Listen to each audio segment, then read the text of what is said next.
¿Qué sucede cuando te acercas tanto a un cuadro que casi puedes sentir el olor del óleo y la huella de la mano que lo pintó?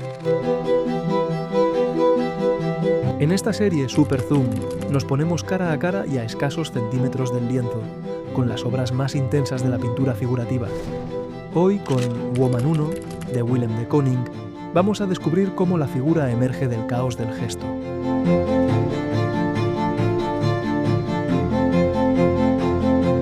Cuando uno se encuentra por primera vez con Woman 1, de Willem de Kooning, la reacción suele ser de desconcierto. No es exactamente un retrato, no es tampoco una abstracción pura. Es algo intermedio, una figura que emerge del gesto y al mismo tiempo parece disolverse en él. Hoy vamos a acercarnos a este lienzo monumental para entender cómo de Kooning reinventó la figura femenina en plena era del expresionismo abstracto.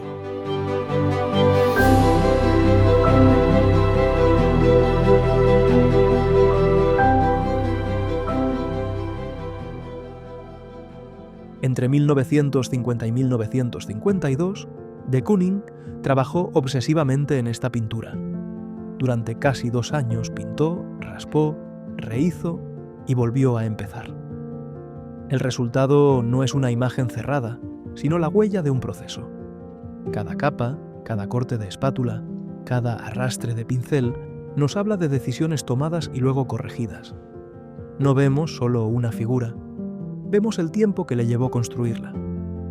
Si nos acercamos, el lienzo es un campo de batalla, colores que se quiebran, rosas y verdes que deberían dar vida a la piel, pero se corrompen en grises, amarillos y naranjas sucios. La pintura metálica introduce reflejos fríos que cambian con la luz. Y la materia es densa, casi esculpida, con huellas de raspado donde asoman capas enterradas.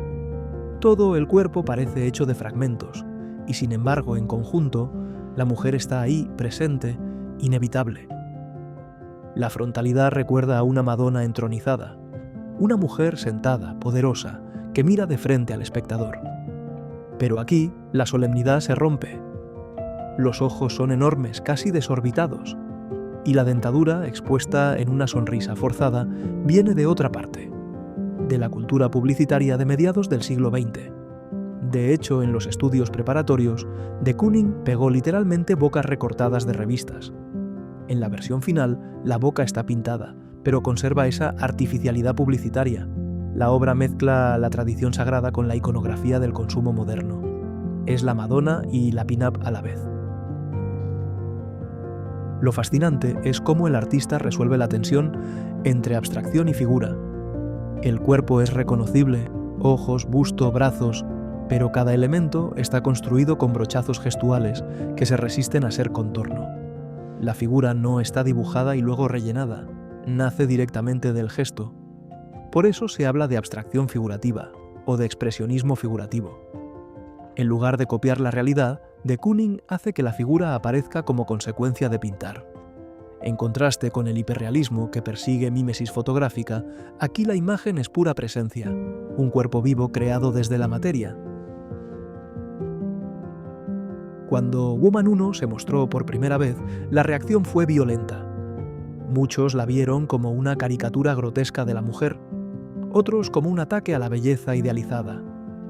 La polémica no hizo sino aumentar su relevancia. La serie de mujeres de Kooning abrió un camino nuevo para la figuración, un camino donde el gesto expresionista no destruye la figura sino que la reinventa. Décadas después, su huella se percibe en artistas figurativos expresionistas de todo el mundo, desde Francis Bacon hasta los neoexpresionistas de los años 80. Frente a Woman 1, seguimos preguntándonos, ¿qué significa representar el cuerpo? Para de Kooning no era copiarlo ni embellecerlo, sino dejar que la figura se construya en el acto mismo de pintar. Y eso convierte a esta obra en una de las piezas fundacionales de la figuración expresionista contemporánea.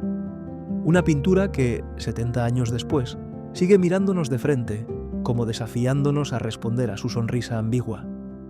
Para acabar, sube el volumen, maximiza tu pantalla y conecta con esta gran pintura. Te dejamos a solas con Woman 1. He never just sits down and says, I'm going to draw a figure. That's not the way he works. He works in this area between abstract art and what you know.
Naturalism, expressionism, abstract expressions. For a painter, those are things for a handbook. But it doesn't matter in art if you have the latest and most brilliant idea or just a little innocent point of view.